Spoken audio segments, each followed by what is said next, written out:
I won't look up from this page. My eyes are fixed on a journal entry dated February 22nd, tonight, and the ink is mine. I know my own handwriting the way you know your own voice on a recording. Slightly wrong, but undeniable. The entry is 4 lines long. The first 3 describe me standing here in a lamp room at 2:14 a.m. with the book open, the automated beam cycling behind me, and my left thumb pressed against the page crease hard enough to leave a mark. All of that is accurate. All of that is happening right now. The 4th line describes what I'll see when I raise my eyes to the observation window. I haven't raised them yet. I need to back up. I need to start somewhere that makes sense, or at least somewhere that felt like sense at the time. Because standing here in February with this book in my hands, nothing connects to anything rational anymore. Let me try June. I bought Kettle Point Light at a state surplus auction last June for $41,000. That's not a typo. 41. The listing described as a decommissioned breakwater lighthouse, no active navigational function since 2019, accessible via a 200-yard concrete causeway that submerges at high tide, granite ledge foundation, cast iron shell, interior converted to livable quarters sometime in the 70s by a previous private owner, kitchenette, sleeping loft, composting head, a diesel generator for power. The state had maintained exterior as a historic structure, but gave up funding in 2018. Nobody else bid. I'd been an ER nurse at Maine Medical for 12 years. Trauma, the kind of shifts where you stop being a person and start being a set of hands attached to a protocol. I was good at it until I wasn't. A review board clear me of the thing I won't describe here. Clear me fully, no disciplinary action, not even a letter in my file, but my hands started hesitating. Quarter-second delays. You can't have that in trauma. I knew before the board met that I was done. The lighthouse wasn't a dream. It wasn't romantic. It was the cheapest livable structure in the state of Maine that didn't require me to look at another human being during a crisis. I wanted walls thick enough that I couldn't hear sirens. Kettle Point gave me 3 feet of cast iron and the sound of the Atlantic hitting granite. That was enough. I moved in on June 14th, brought a truck's worth of supplies across the causeway at low tide, canned food, books, a sleeping bag, tools. The interior was exactly what the listing promised. Dated but functional. The diesel generator coughed to life on the 3rd pull. The kitchenette had running water from a cistern system. The sleeping loft smelled like salt and old paint. Fine. All fine. The journal was in the lamp room. 3rd floor, up the spiral stair, sitting on a metal shelf next to a coil of rope and 3 dead batteries. Hardcover, green cloth, no title on the spine. I opened it assuming it was a historical artifact. Old keeper's log, weather observations, maybe worth something to a maritime museum. The first entry was dated April 3rd, 2017. The handwriting was neat, small, masculine. It documented fuel levels, weather, generator maintenance, tide tables. Ordinary lighthouse housekeeping from someone who'd lived here before me. I flipped forward. The entries continued through 2017, 2018, into early 2019. Same handwriting. Then a gap, nothing for almost a year. Then new entries beginning in June 2025. In my handwriting, I stood there in the lamp room with the book open and my stomach doing something I didn't have a word for. Not dropping, more like contracting sideways. The June 2025 entries described the exact supplies I'd brought, the exact order I'd unpacked them, the sleeping bag on the loft, the generator coughing 3 times. They were written in blue ballpoint, the same pen I clipped to my jacket that morning. I checked the shelf. The pen I'd been carrying was gone from my pocket. I found it sitting on the shelf next to where the journal had been, cap off, as though someone had just set it down. The entries didn't stop in June. They continued forward, July, August, September, all the way through to a final entry dated March 19th, 2026. 10 months from now. Every page after June was filled with my handwriting describing things that hadn't happened yet. I didn't sleep that first night. I sat on the loft with the journal on the floor below me like it was something that might move if I turned my back. My rational mind, the part that spent 12 years triaging emergencies, kept offering explanations. Previous owner's prank. Elaborate hoax by someone who'd watched me unload. A squatter who'd been living here. Studied my habits. Forged my handwriting. None of these held up past 30 seconds of scrutiny. But I kept cycling through them because the alternative was that I was holding a book full of my own future written in my own hand. And that isn't something a person can accept while sitting alone on a granite ledge in the Atlantic. By dawn, I'd made a decision. I would read only the current week's entries. Nothing further ahead. I'd treat it like a test. If the entries match reality, I'd deal with that. If they didn't, I'd chalk it up to coincidence or delusion and move on. June 15th's entry read, generator fuel gauge reads 1/4, topped off from reserve drum. Wind shifted northeast by noon. Marin brought the harbor paperwork. I checked the generator at 7 a.m. Fuel gauge 1/4. I topped it off. By noon, the wind had shifted northeast, pulling fog in from open water. And at 2 in the afternoon, a skiff appeared from the direction of Kettle Cove, and a woman, in a yellow slicker tied off at the Causeway's shore end, and walked out to me carrying a manila folder. Jonah Creel? She had a weathered face, short gray hair under a watch cap, hand that looked like they'd pulled rope for decades. Marin Oaks, harbor master, need your signature on the mooring registration. State requires it within 72 hours of occupancy.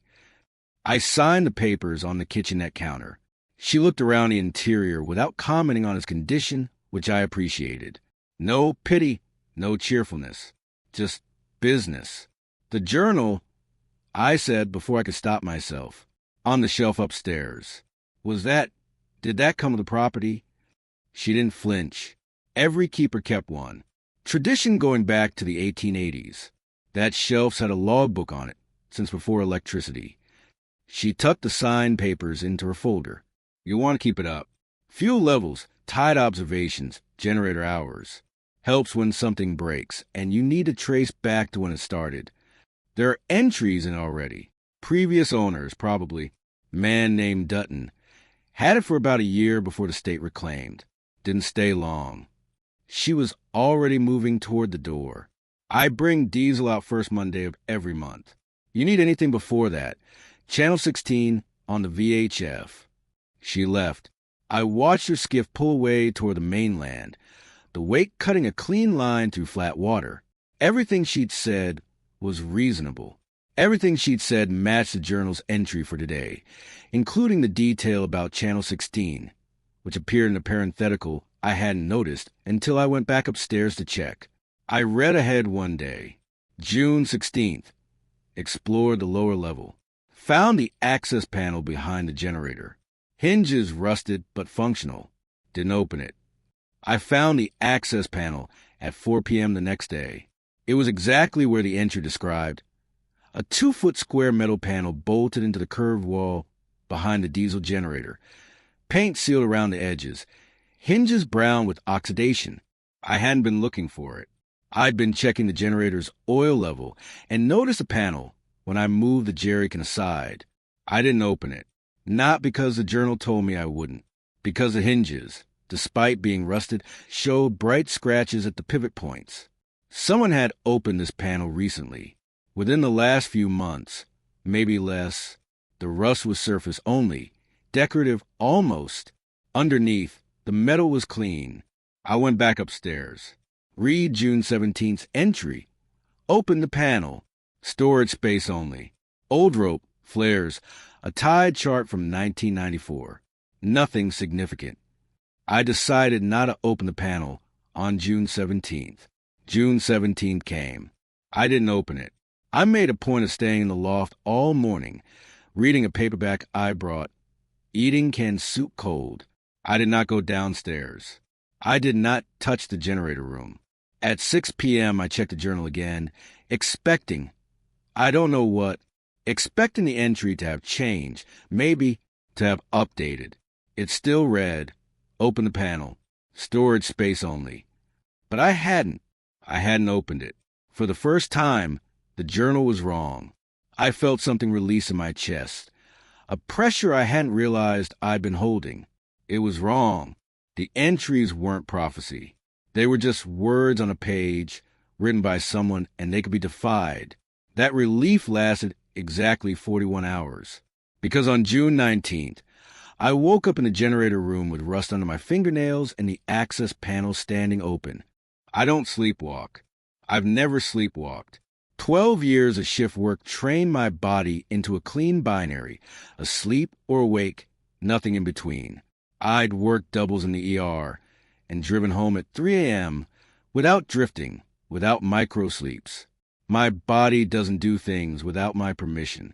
That was the whole foundation of being good at trauma nursing. Hands that obeyed. But there I was at 5:47 a.m. on June 19th. Standing barefoot on the cold iron floor of the generator room with orange rust packed under 3 fingernails and the access panel hanging open on its hinges. The bolts were on the floor in a neat row, 4 of them arranged by size. I don't arrange things by size. I toss hardware into a coffee can like a normal person. Inside the panel, old rope, 2 expired marine flares, and a laminated tide chart from 1994. Exactly what the journal said. I stood there for a long time. The generator hummed beside me, its vibration traveling up through the soles of my feet into my knees. The air coming through the open panels smelled different from the rest of the lighthouse. Not salt, not diesel. Something mineral and flat, like well water, like something that hadn't circulated in years. I put the bolts back, closed the panel, went upstairs and sat with the journal open to June 19th. The entry for that day read, "Panel open when I woke. Contents matched the 17th description. Closed it. Didn't tell Marin." I wasn't going to tell Marin. That part was accurate before I'd even made the conscious decision. The next 3 weeks followed a pattern. Each morning I'd read the current day's entry. Just a one day, never further ahead. And each day the entry would describe something mundane. Generator maintenance, weather shifts, a particular bird on the railing, the cistern level dropping, small things, correct things, every single detail, verified by the day's end, not approximately correct, precisely correct, down to the hour something happened, down to which hand I used open a can.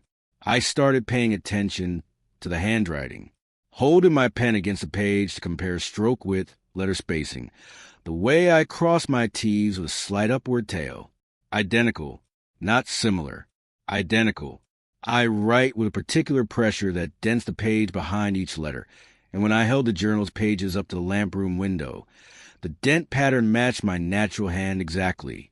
By early July, I developed a routine.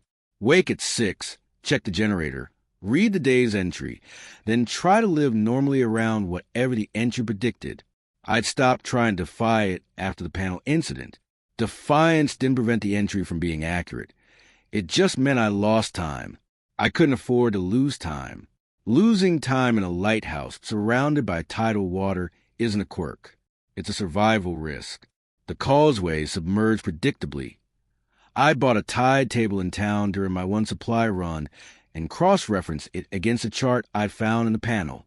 High tide covered the concrete walkway by about 18 inches, sometimes more during storm surge. The submersion lasted anywhere from 4 to 14 hours, depending on the lunar cycle. During those windows, I was on the ledge alone. No vehicle access, no foot access. The skiff could theoretically reach me, but the rocks around the breakwater made approach dangerous in anything above a light chop. I mention this because the journal mentioned it too. Frequently, the entries noted tide levels with precision that exceeded my own observations. Not just Causeway submerged, but specific depth measurements I had no way to verify without a gauge I didn't own.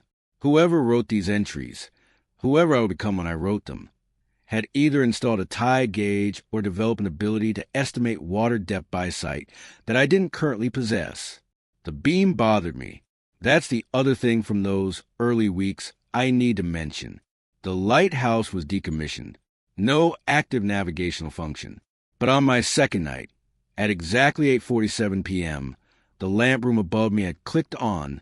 An automated LED unit, modern, compact, bolted to the old lens mount, cycling a white beam in a 4-second rotation.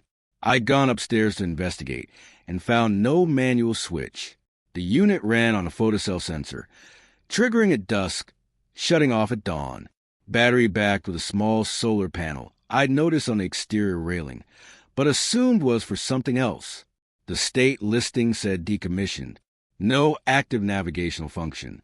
But someone had installed this LED unit recently, based on the clean mounting bolts and unweathered wiring, and set it to run automatically. I called Marin on the VHF the next morning, asked about the light. Decorative, she said. Historic preservation thing. Town council approved it a few years back. Doesn't serve any navigation purpose. Just looks nice from shore. The journal's entry for that day included a line. Marin said decorative. She's wrong. No elaboration. Just those 4 words in my handwriting, stating with certainty something I hadn't yet decided I believed. July settled into something I could almost call peaceful. Almost. The journal's accuracy became background noise, a persistent low hum of wrongness that I learned to live beside the way you learn to sleep with a dripping faucet. I stopped questioning how. I started just checking. Every morning, read the entry. Every night, confirm it matched. The confirmation became ritual, and ritual became comfort, and comfort in a lighthouse is a rare enough thing that I didn't want to examine it too closely. I was sleeping better than I had in Portland. The irony wasn't lost on me. A man who couldn't handle the unpredictability of trauma medicine had found peace in a situation where every day was already written. No surprises. No quarter-second hesitations. The journal told me what would happen, and it happened, and my hands didn't need to make decisions anymore. That's probably when I should have been most afraid. Mid-July, I started reading further ahead. Not far, 2 or 3 days at most. Enough to know what supplies to have ready, what weather to prepare for. The entries for upcoming days read the same as past ones. Specific, mundane, accurate in a way that made my skin feel slightly too small for my body if I thought about it directly. So I stopped thinking about it directly. On July 23rd, I flipped ahead a full week for the first time and noticed something I'd missed in my day-by-day approach. July 27th had no entry. The page wasn't blank. The date was written at the top of my handwriting. Same as every other day, but below it, nothing.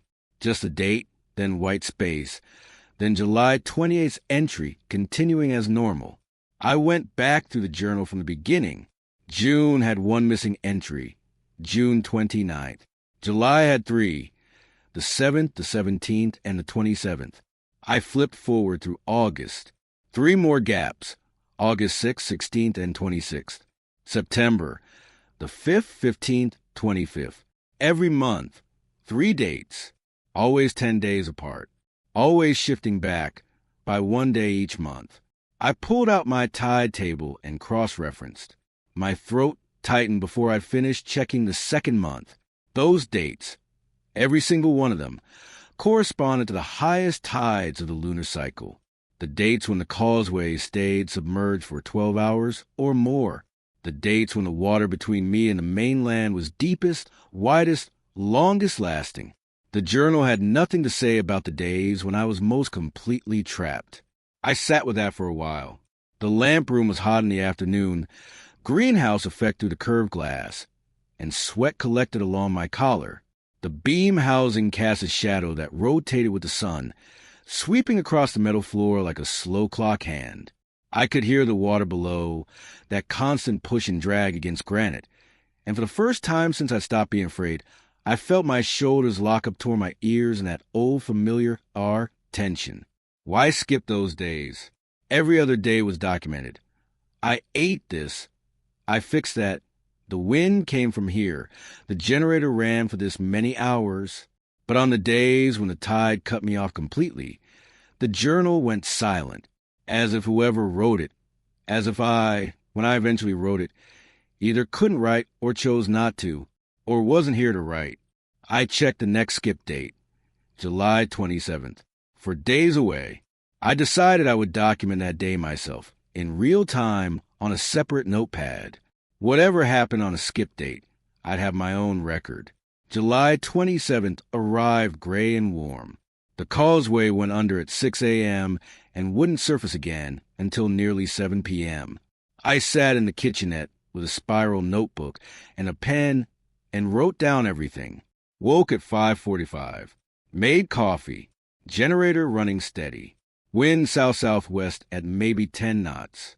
Fog sitting on the water. Couldn't see the mainland. Normal. All normal. At 11 a.m. I wrote, nothing unusual. This is a regular day.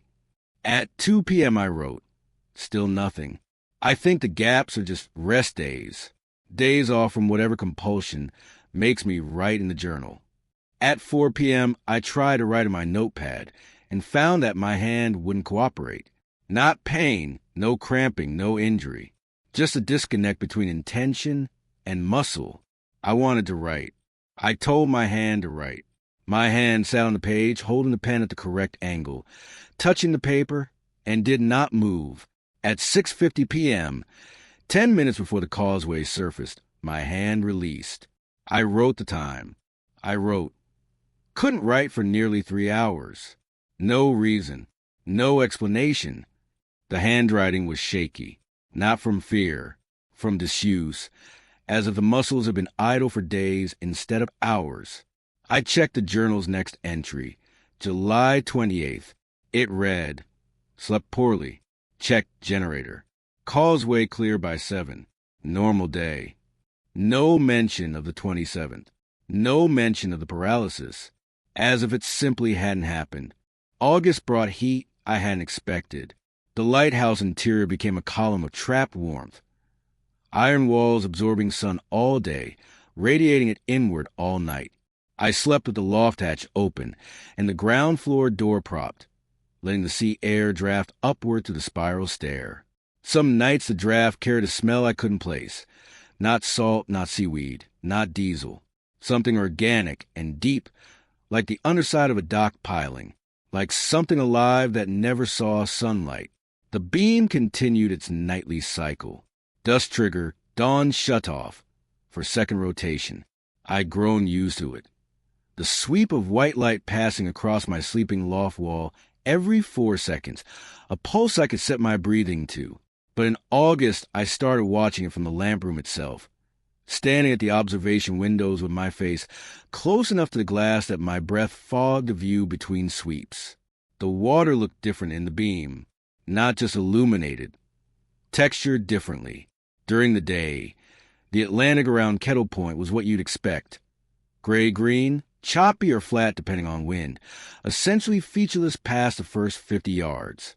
But in the beam sweep, I could see something in the water about 300 yards out.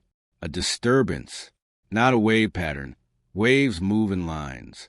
This was circular. A patch of surface, maybe 20 feet across, where the water seemed to push upward slightly, as if something underneath was displacing volume. I watched for it 3 nights in a row. Same location each night. 300 yards out, maybe 15 degrees south of due east. The beam swept across it every 4 seconds, and for that half second of illumination, I could see the raised circle of water clearly, then dark. Then the beam returned, and it was still there, unchanged, patient. The journal's entry for August 4th read, watch the displacement again. 3rd night, same bearing, hasn't moved.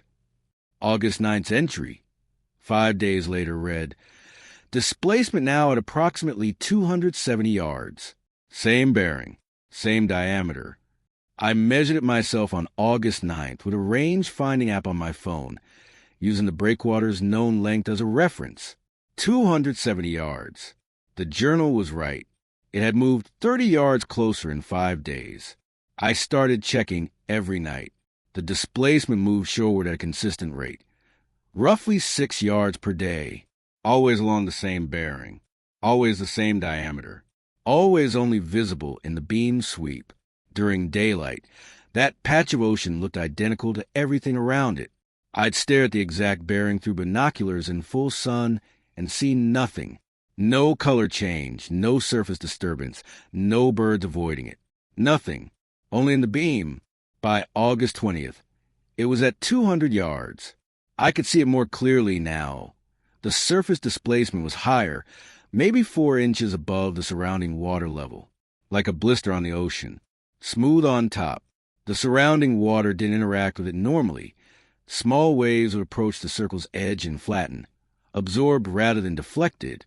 I called Marin on the VHF. Described what I was seeing without mentioning the journal. Asked if there was a known shoal or submerged structure at that bearing. Nothing charted, she said. Water's deep off the east side, 60 feet, within 100 yards of the breakwater. You might be seeing a thermal upwelling. Gets warm enough in August, you'll get convection cells that push surface water up, creates a smooth patch. Looks strange at night. It's getting closer. A pause. Then, current pushes things around, Jonah. It'll drift off in a week or 2. Don't watch the water too long at night. Makes you see patterns that aren't there. I wanted to believe her.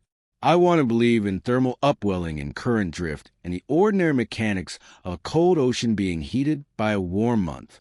But the journal entry for August 20th ended with a line I hadn't read until that evening, after my conversation with Marin. Called Marin. She said thermal upwelling. She doesn't see it from shore. She's never seen it. That last sentence sat in my chest like a stone I'd swallowed without chewing. She's never seen it. Written in my hand with certainty I didn't yet possess, about a woman I'd only spoken to a handful of times. How would I know that? How would I eventually know that with enough confidence to write it as fact? Unless I asked her directly. Unless at some point between now and whenever I wrote these entries, I asked Marin if she'd ever seen a displacement herself, and she admitted she hadn't, which meant more conversations were coming. Conversations the journal already contained. I flipped ahead to find them, then stopped myself, closed the book, put it back on the shelf. Some things I wasn't ready to read yet. September cooled the lighthouse enough to sleep with the hatch closed again. The displacement was at 140 yards. I'd stopped measuring with the phone app. I could estimate it now by the time delay between the beam sweep, leaving the breakwater edge, and reaching the circle. Under 2 seconds.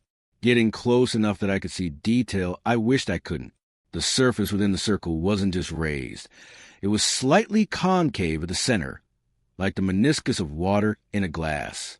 Something beneath was pulling the center down while pushing the edges up, a shape under tension.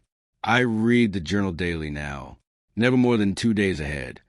A rule I'd set for myself that felt important even though I couldn't articulate why. The entries remained accurate. Mundane. My life described to me before I lived it, in handwriting that was mine, with a pen that sat on the shelf waiting for me to eventually pick it up and write what was already written. The skip dates continued. 3 per month. Every one corresponded to high tide isolation. Every one brought the hand paralysis. I'd tested it twice more, sat down with my notepad at 11 a.m. on a skip date and waited. Same result. Around midday, my hand would simply stop responding to written commands. Not speech. I could talk out loud, move my fingers, grip objects. Just couldn't write, couldn't form letters. As if the act of documentation itself was being prevented. In late September, the journal mentioned something that broke my routine. The entry for September 24th read, "Found Dutton's address online. Gorham, New Hampshire. Called him. He said nothing happened. Dutton, the previous owner. Marin had mentioned him back in June. Owned the Lighthouse briefly, didn't stay long. The journal was telling me I would find him and call him. I didn't want to be led. Didn't want to feel like I was performing a script. But the curiosity was a physical ache by that point. And on September 24th, I sat in the kitchenette with my phone on the one corner counter that occasionally caught a cell signal, and I searched for the name, Neil Dutton. Gorham, New Hampshire, 61 years old. Listed on a property transfer record from 2017. Purchased Kettle Point Light from a private seller. Then surrendered it back to the state in early 2019 via a quitclaim deed. I found a phone number attached to a business listing, small engine repair, and called it. He answered on the fourth ring, voice like gravel in a coffee can. I told him I bought the Lighthouse, was just settling in, wondered if he had any maintenance tips. Kept it casual, kept it light. Maintenance, he repeated. Yeah, keep the generator clean. Replace the fuel filter every 60 days. Causeway gets ice in January. Lay sand before you cross. A pause. That's about it. Anything else I should know? Anything unusual about the place? Unusual how? Just anything that surprised you, that you didn't expect. No, flat. Final. It's a lighthouse on a rock. Gets lonely. I wasn't built for lonely. Turns out, that's why I left. I thanked him. He hung up. I felt something release in my shoulders, a slackening I hadn't earned but accepted gratefully. Neil Dutton was a real man in New Hampshire who'd lived here and found it boring and left. No horror story, no warning, just a guy who couldn't handle isolation. That was all. For 2 days, I didn't check the journal, didn't feel the need. The displacement was out there, 130 yards now, but it moved slowly, and Dutton's normalcy had given me permission to stop treating everything as evidence. I cooked real food, read a novel, slept through the night, without waking to watch the beam. On September 26, I opened the journal to catch up on the entries I'd skipped. September 24th was there as expected. The phone call, the details I already knew, but below it, separated by a short horizontal line I hadn't noticed before, was a second paragraph in different handwriting. Smaller, neater. The previous hand, Dutton's hand. From the 2017 to 2019 entries. It was dated September 24th, 2017. 7 years ago. It read, "New owner will call today. Will ask if anything unusual happened. Told him no. He believed it. Same as I believed the man before me." Entry in this journal dated September 24th, 2010. Same conversation, same question, same answer. We all call. We all believe the nothing. Below that, in my handwriting, undated, "I found this after the call. He knew I'd call. The man before him knew Dutton would call." How far back does this go? I was holding the pen. I hadn't picked it up consciously. The cap was off, and the ink on that final line was still wet. October arrived with a storm that kept the Causeway submerged for 31 consecutive hours. I sat in the kitchenette listening to the wind scream against the iron shell and tried not to think about my hand. The paralysis had come on schedule. Skip date, high tide, midday onset. But this time it lasted longer. 6 hours instead of 3. My hand sat on my thigh like a dead thing while the storm hammered the windows, and the beam rotated above me. Sweeping its light across waves, I couldn't see through the spray. When the paralysis released, my fingers ached, deep muscle soreness, as though they'd been working the entire time I couldn't feel them. I checked my notepad, nothing written. Checked the journal, still a blank space of that date. But my fingertips were stained with something. Not ink, not rust, a grayish residue, faintly gritty, that smelled like the mineral flat air from behind the access panel. I washed it off and didn't write it down anywhere. The displacement was at 90 yards. I could see it without binoculars now. Every night when the beam swept east, the circle appeared, raised edges, concave center, water behavior that defied the surrounding chop. 90 yards from the breakwater. 90 yards from the granite ledge I slept on. At 6 yards per day, it would reach the foundation in 15 days. I read ahead. I know I said I wouldn't. I know I'd set a rule, 2 days maximum. But 90 yards felt close enough to justify breaking my own protocols. I turned to mid-October and read. October 15th. Displacement at 54 yards. Visible without the beam now. Slight difference in watercolor at the edges. Darker like a depth change. No depth change on charts. October 20th. 24 yards. Can hear it. Low sound. Below the wave noise. Continuous. October 25th. Reached the breakwater. Contact with the foundation. No visible change to the structure, but the sound is inside the walls now. I close the journal. My vision narrowed to a point. Not darkness, but focus. Extreme focus on the book in my hands. The grain of the cloth cover. The frayed edge of the spine. My body was making a decision my mind hadn't caught up to. I was going to leave. I was going to pack a bag and walk the Causeway at low tide and drive to Portland and never come back. I checked the tide table. Low tide, 4:47 a.m. 7 hours from now. I could leave at first light. I flipped to tomorrow's entry, October 2nd. Considered leaving. Checked the tide. Packed a bag. Walked to the Causeway. Then, Causeway was dry. I stood at the shore end for 11 minutes. Turned around. Came back. No explanation. No reason given for why I turned around. Just a fact, bare certain in my own handwriting, that I would walk to the mainland and choose not to cross. Choose to come back. Choose the lighthouse over escape. For a reason I couldn't yet fathom. I didn't sleep. At 4:47 a.m. the tide retreated and the Causeway emerged, dark concrete glistening in the pre-dawn gray. I put on my jacket. I'd packed a bag, just essentials, the truck keys, my phone.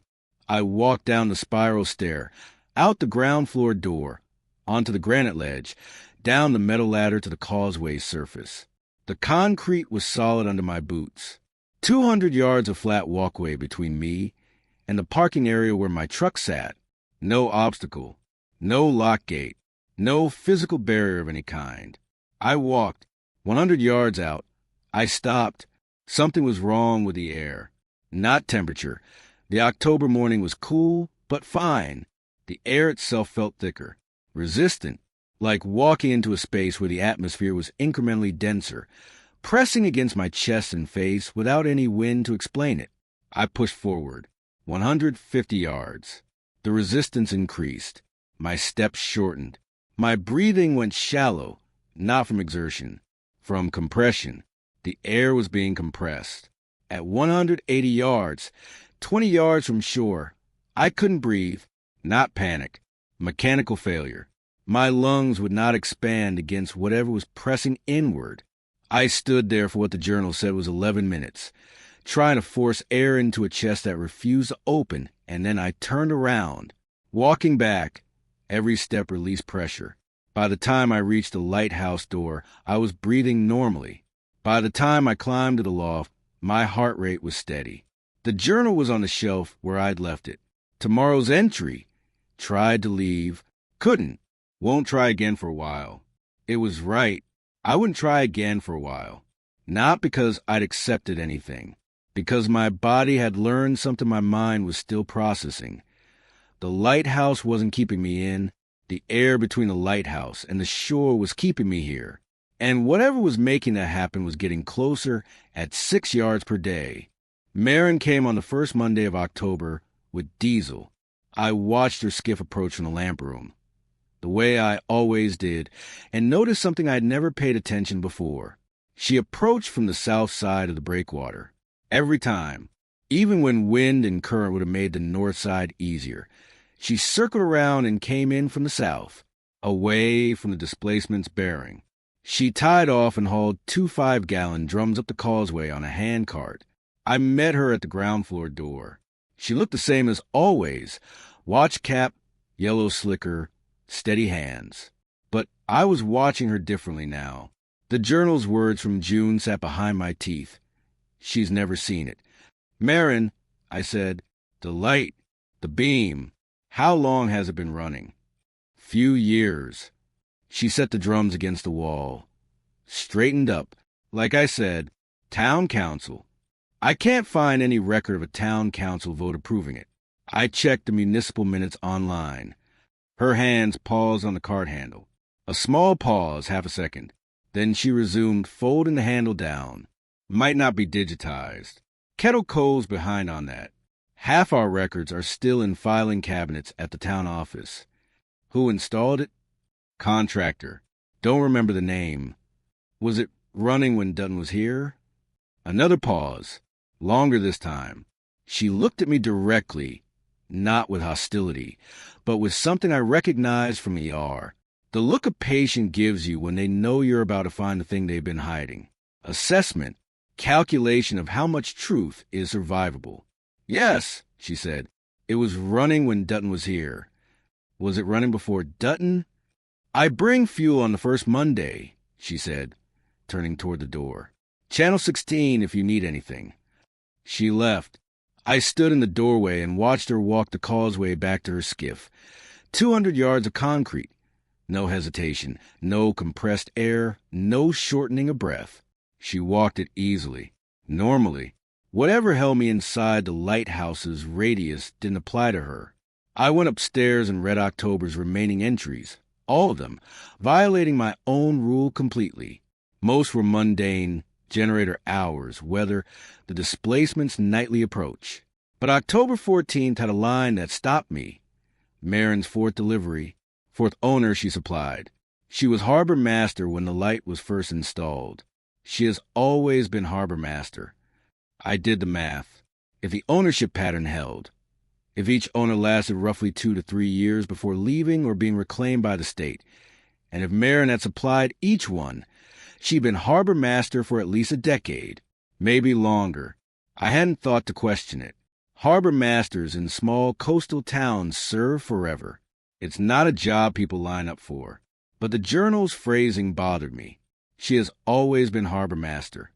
Not, she has been harbor master for a long time. Always, an absolute word. The kind of word I don't use casually, and the kind of word the journal's version of me apparently chose with deliberate weight. I searched the Kettle Cove Town website on my phone, found a list of municipal employees. Marin Oaks, harbor master. No start date listed.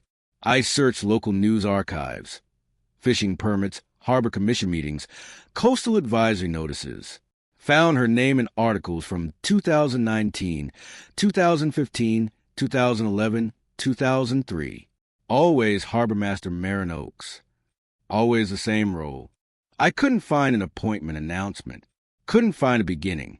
The November entries documented her monthly deliveries continuing. Each one included brief dialogue. My questions getting more pointed, her answers getting shorter. By December, the entry showed our exchanges reduced to single lines. Fuel's inside the door. Channel 16. Nothing else.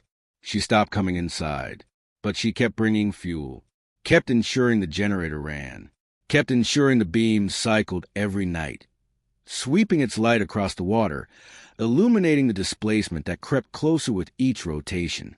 The beam that she'd told me was decorative. The beam that the journal said she was wrong about.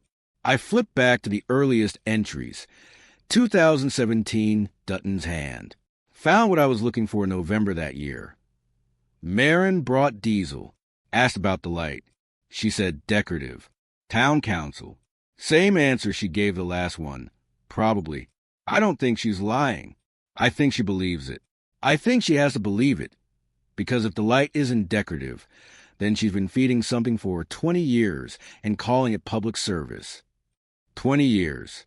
In 2017, Dutton wrote 20 years, which meant the light had been running since at least 1997, through every owner, through every cycle of occupation and abandonment and state reclamation and resale. The light never went off. Marin never stopped bringing fuel, and the displacement never stopped approaching.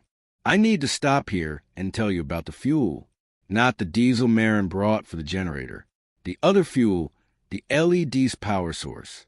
Because I'd assumed, from the first night I saw the beam activate, that the LED unit ran on the solar panel mounted to the exterior railing. Small panel, maybe 2 feet square, positioned to catch southern exposure. Enough to charge a battery bank that could power an LED through the night. Simple, logical. I'd even checked the wiring once in July. Followed the conduit from the panel down the exterior wall to a junction box near the lamp room floor.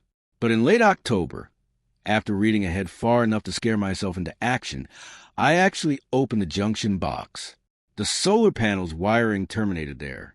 Dead end. Capped leads, no connection to anything. The panel wasn't powering the LED.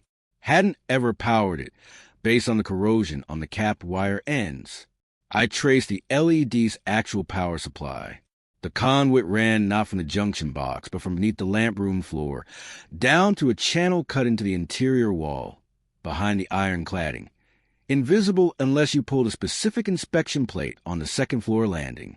The cable ran all the way down to the ground floor, through the wall, and behind the generator, to the access panel, the panel I'd opened in my sleep on June 19th.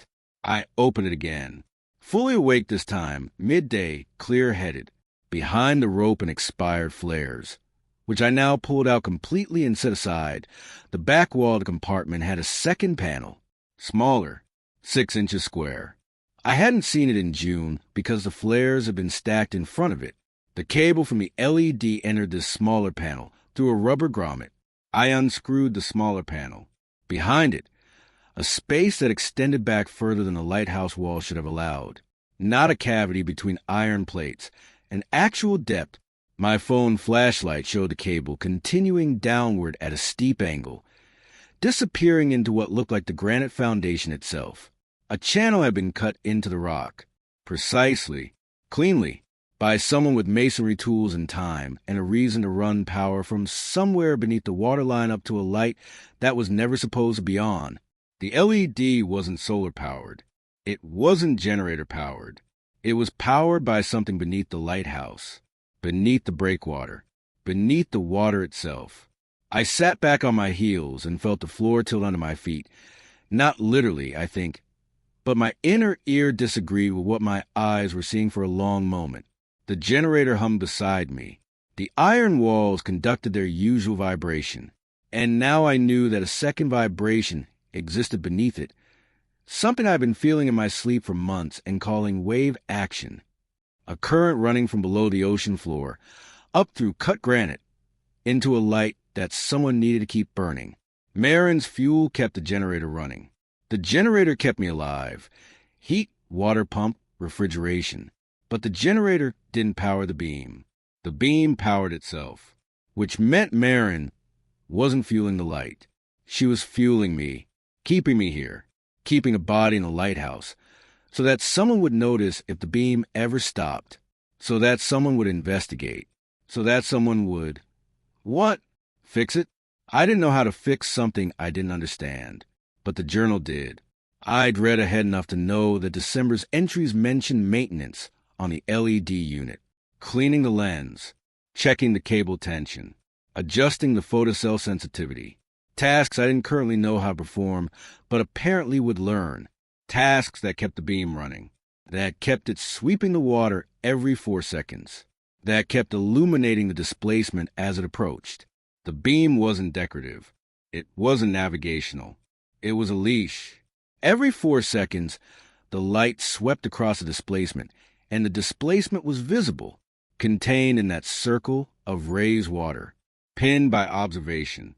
And every night I stood in the lamp room and watched it, I was doing something the journal called maintenance long before I ever touched the LED's housing. I was watching it. That was the function. Not the light, me, a person in the lamp room, looking east, seeing the circle in the beam, confirming its position. The beam made it visible. My eyes made it still. And on skip dates, the high tide days when I couldn't write, couldn't document, couldn't observe, it moved fastest. 6 yards per day was the average.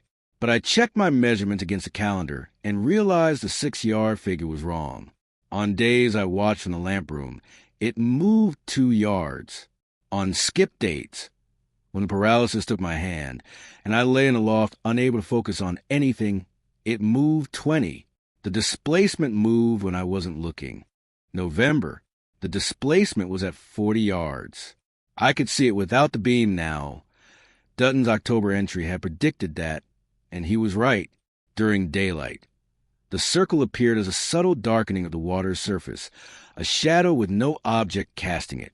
At night, in the beam, it was unmistakable. The concave center had deepened. The raised edges stood 6 or 7 inches above the surrounding surface. And the sound had started. Low, continuous, below the frequency of wave noise, but present in the gaps between waves. In the moments of relative silence when the Atlantic exhaled before the next set rolled in. A hum that wasn't mechanical, no rhythm, no pulse, no cycling. Just a sustained tone, like a finger held on a piano key with the sustained pedal locked down. I felt it in my molars before I heard it with my ears. A dental vibration that made me clench my jaw involuntarily. By mid-November, the sound was inside the lighthouse. Not louder, the same volume, the same tone, but originating from the walls themselves. The iron shell conducted upward from the foundation, through the spiral stair's central column, into every surface I touched. I couldn't put my hand on a wall without feeling it. Couldn't climb the stairs without it traveling up through my boots and into my knees. The lighthouse had become a tuning fork, and the displacement was a strike. I stopped sleeping more than 3 hours at a stretch. Not from fear, from the vibration. It lived in my teeth, my skull, the bones behind my ears. Even with earplugs, even with my head wrapped in a jacket, the sound found the hard structures of my body and settled in. I'd wake with my jaw aching from clenching. Started biting down on a rubber gasket I'd cut from a generator part, just to give my teeth something to press against instead of each other. The journal entries for November were sparse. Shorter sentences, less detail, as though the version of me who wrote them was operating on limited capacity, which tracked because I was now operating on limited capacity. Sleep deprivation compresses language. I know this from the ER. Chart notes at hour 14 of a shift get telegraphic. Subject, verb, done. November 18th entry, 30 yards. Sound constant. Sleeping in lamp room now. Higher up is slightly better. I'd already moved to the lamp room without reading that entry first. The third floor was marginally quieter. Not an actual decibel reduction, but the vibration quality changed. Less bone conducted, more airborne. I could hear it rather than feel it, and hearing was easier to manage than feeling. I dragged my sleeping bag up the spiral stair and bedded down beneath the rotating beam, its light sweeping over me every 4 seconds like a mechanical heartbeat.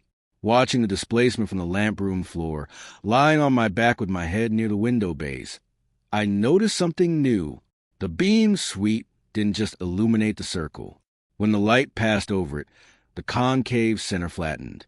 Briefly, half a second at most, the surface within the circle became level with the surrounding ocean. Then the beam moved on, and the concavity returned. The light pressed it down, or the light filled it, or the light was feeding it something that temporarily satisfied whatever tension held that shape. I tested this by switching off the beam, not the photocell. I'd found the manual override by then, a small switch behind the LED housing that the journal's December entries would eventually teach me existed. I flipped it at 11 p.m. on November 20th and watched from the window in pure darkness. Without the beam, the displacement was invisible. Obviously, no light, no visibility. But I had my phone flashlight. I pointed it east, toward the bearing where the circle should be. The water was flat, completely flat. No displacement, no raised edges, no concavity, just ocean. I turned the beam back on. The next sweep revealed the circle at 28 yards. Edges higher than before, center deeper than before, as if the 2 minutes of darkness had let it relax, expand, stretch, and now, caught in the light again, it contracted, gathered itself back into that contained shape. Held. My hands shook as I stepped back from the override switch. Not cold, not fatigue. A tremor that started in my wrists and traveled to my elbows. A muscular recognition of consequence. I had turned off the beam for 2 minutes, and the thing in the water had spread, had become less contained, had moved toward formlessness. And when the beam returned, it snapped back into shape, obedient, compressed. The beam wasn't a leash. I'd been wrong about that. A leash restrains something that wants to move away. The beam was a cage, and I just opened the door for 2 minutes to see what would happen. The journal's entry for November 20th, which I read afterward with hands still trembling. Turned off the beam. Mistake. Don't do it again. 3 words too late. Already written. Already known. Already done. December. The displacement reached the breakwater on Christmas morning. I know that sounds like symbolism, but it wasn't. It was math. 6 yards average per day. 40 yards remaining as of late November, accounting for the slower movement on days I watched. Christmas. I was in the lamp room at dawn, when the beam's final sweep before daylight shut off illuminated the circle flush against the granite foundation. Touching it, edge to edge, the raised water pressed against the rock like lips against glass. The sound changed. Not louder, directional. Before contact, the vibration had come from everywhere, conducted through the iron shell uniformly. Now it had a source point. Ground floor. East wall. The section of curved iron directly above the waterline where the displacement made contact. I could press my palm to that specific panel and feel it thrumming differently from the rest. A localized intensity, a concentration of the same tone that had lived in my molars for weeks. I stopped going to the ground floor. The journal's December entries were written in a hand I recognized as mine, but barely. Cramped, slanted, letters formed with excessive pressure as though the pen was being gripped too tightly. The content was maintenance-focused. LED cleaning schedules, cable tension checks, photocell calibration. The tasks Maine's Fuel Deliveries made possible by keeping me alive and functional enough to perform. I read them and realized I'd already begun doing these things without consulting the journal. My hands knew. My hands had started maintaining the beam with a competence I didn't remember acquiring. January brought ice. The Causeway became impassable for different reasons now. Not just tidal submersion, but actual structural danger. The concrete surface glazed and treacherous. Maine's deliveries shifted to the skiff only. Fuel drums handed up the ladder on the Lighthouse's south side. Our exchanges were nothing. Eye contact that lasted a beat too long. Her searching mind for something I couldn't identify. She never asked how I was. Never asked if I wanted to leave. As though the question didn't apply. January 12th. I woke in the lamp room to find my right hand already moving. Not paralyzed, the opposite. Active. Writing. I was lying in my sleeping bag with a journal open beside me, and my pen making letters I couldn't read from my reclined angle. My hand wrote for approximately 40 seconds while I watched it, fully conscious, fully aware, completely unable to intervene. Then it stopped, set the pen down. Relaxed. I sat up and read what I'd written. The entry was dated January 12th, today, and it read, "Hand wrote this without permission. Content matches what I would have written anyway. Generator hours, 14,847. Fuel, 3/4 drum. Wind, north-northwest, 12 knots. Displacement, contact maintained, no lateral spread. Everything accurate. Everything I would have documented if I'd done it consciously. The journal wasn't making me write lies or prophecies or warnings. It was writing through me what I already knew, using my hand to record facts I would have recorded anyway. The violation wasn't in the content. The violation was in the consent. This happened 4 more times in January. Each time I woke to find my hand already working, smooth, controlled, unhurried. Each time the content was mundane, accurate, things I would have written myself. The journal was tired of waiting for me to fill in the entries voluntarily. It was collecting what it needed regardless. February. The cold open. The night I stood in the lamp room holding the journal open to today's date and refused to look up. I need to tell you what the 4th line said. The line I'd been avoiding. The entry for February 22nd, tonight, described me in the lamp room at 2:14 a.m., thumb on the page crease, beam cycling behind me. Then, looked up, the displacement is gone. Water flat. Something on the causeway. Something on the causeway. For words it could mean anything. Debris, ice, a seal, nothing. But written in my hand with the same certainty as every other entry. The same accuracy that had never once been wrong in 8 months. If I looked up, I would see flat water where the displacement had been, and I would see something on the causeway. My body made the decision before my mind could intervene. I raised my eyes. The water east of the breakwater was flat, perfectly flat. No circle, no raised edges, no concavity. For the first time since August, the beam swept across featureless ocean. I looked down at the causeway, 200 yards of concrete stretching toward shore, illuminated by the beam's peripheral scatter. Something was on it, midway, a shape that didn't belong to the architecture. Too tall, too narrow, too still. Standing. I couldn't make out detail. The beam scatter wasn't strong enough at that distance, just enough light to confirm a vertical shape where nothing vertical should be. Human size, human proportioned, arms at its sides, facing the lighthouse, facing me. I didn't move for a long time. My breath fogged the glass in front of me, and I wiped it with my sleeve and looked again. Still there, still motionless. The beam swept past every 4 seconds, and each time I caught the shape in peripheral illumination, a figure that didn't shift, didn't sway in the wind, didn't show any indication of being alive, except that it was standing upright on a concrete causeway in February at 2 a.m. The tide was high. The causeway should have been submerged. I checked, pressed my face close to the glass, and looked at the causeway's surface near the lighthouse end. Dry. The concrete was dry. High tide at 2 a.m. in February, and the causeway was dry and something was standing on it. I thought about the air compression from October, the resistance that had stopped me at 180 yards.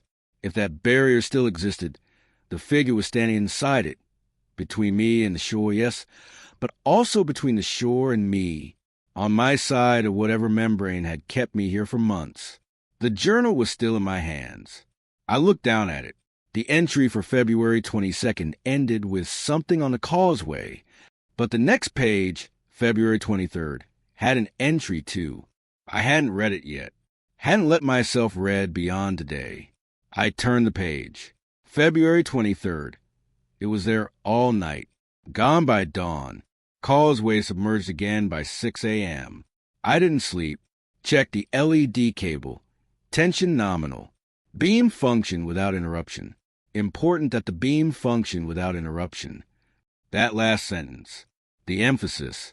As if the beam's continuity during the figure's presence was a critical variable. As if the beam was what kept the figure on the causeway instead of somewhere else. Somewhere closer. I looked up again. Still there. I stayed in the lamp room until dawn. 4 hours of watching a shape that never moved, never gestured, never did anything except stand at the midpoint of the causeway in the scattered edge of a beam that was never supposed to be on. At 5:52 a.m., the photocell registered enough ambient light to trigger the LED shut-off. The beam stopped cycling. The lamp room went dark. And in the gray pre-dawn, the causeway was empty. I didn't sleep on February 23rd. Didn't sleep on the 24th. The figure returned both nights. Same position, same posture, same absolute stillness. The beam cycled around it. The water stayed away from the causeway during its presence, as though the tide itself was being held back. On February 25th, I did something I've been avoiding for months. I read the final entry, March 19th, 2026. The last page with writing in the journal. I'd known it was there since June, had felt its presence at the back of the book like a weight.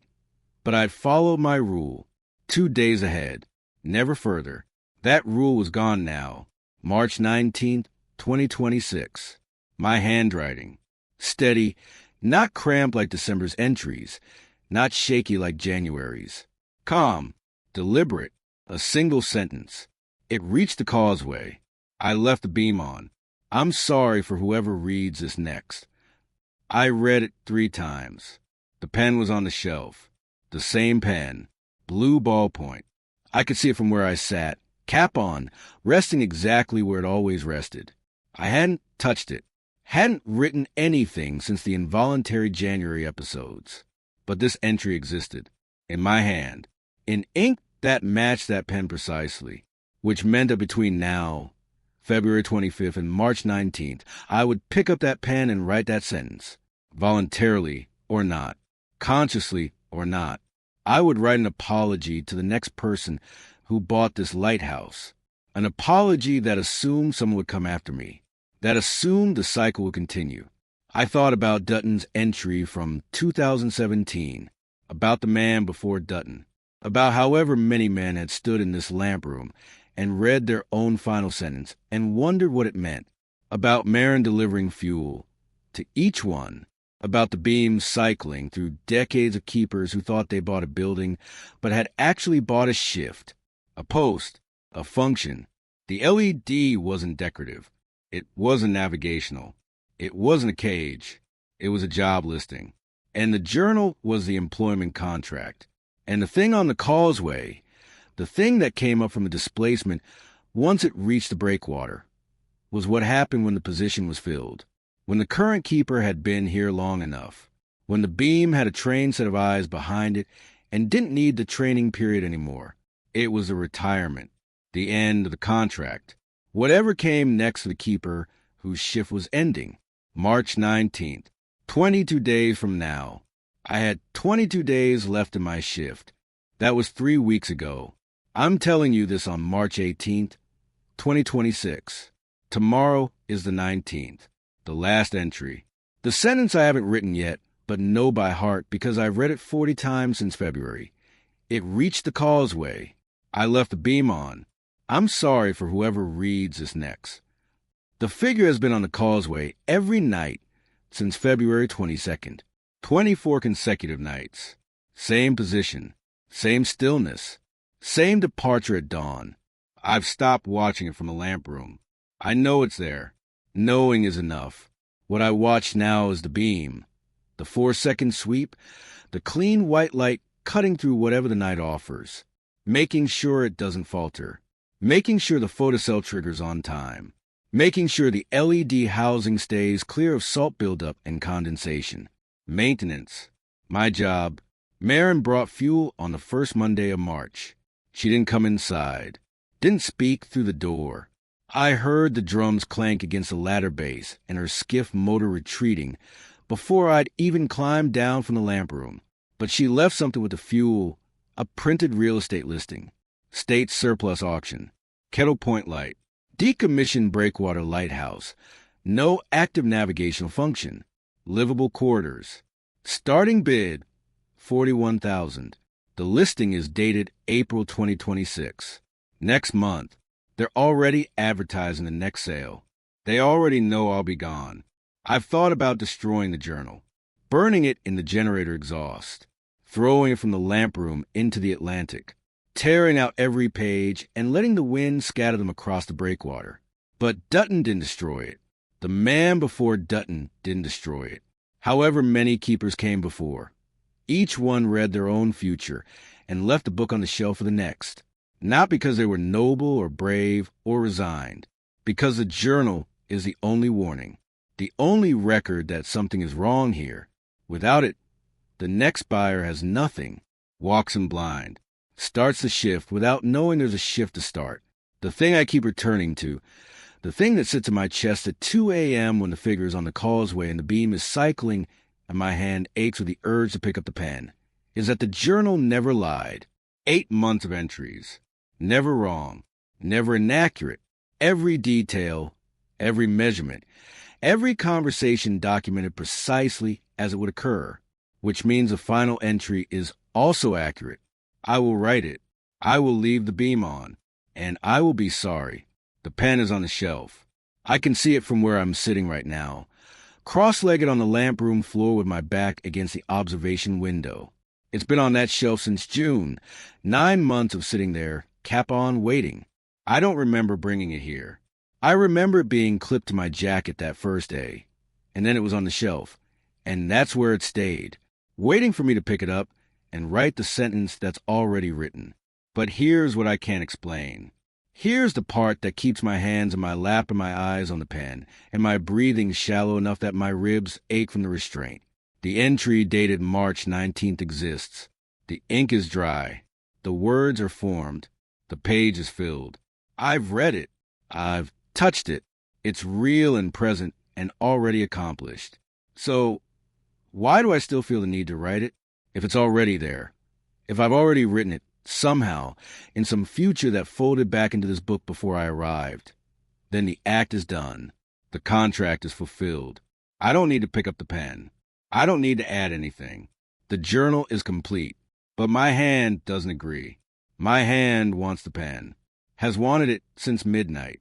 A pull that isn't paralysis and isn't compulsion, something in between, an itch in the muscles of my fingers that says the entry isn't real until I make it real, that the ink on the page is potential, not fact, that the journal doesn't predict.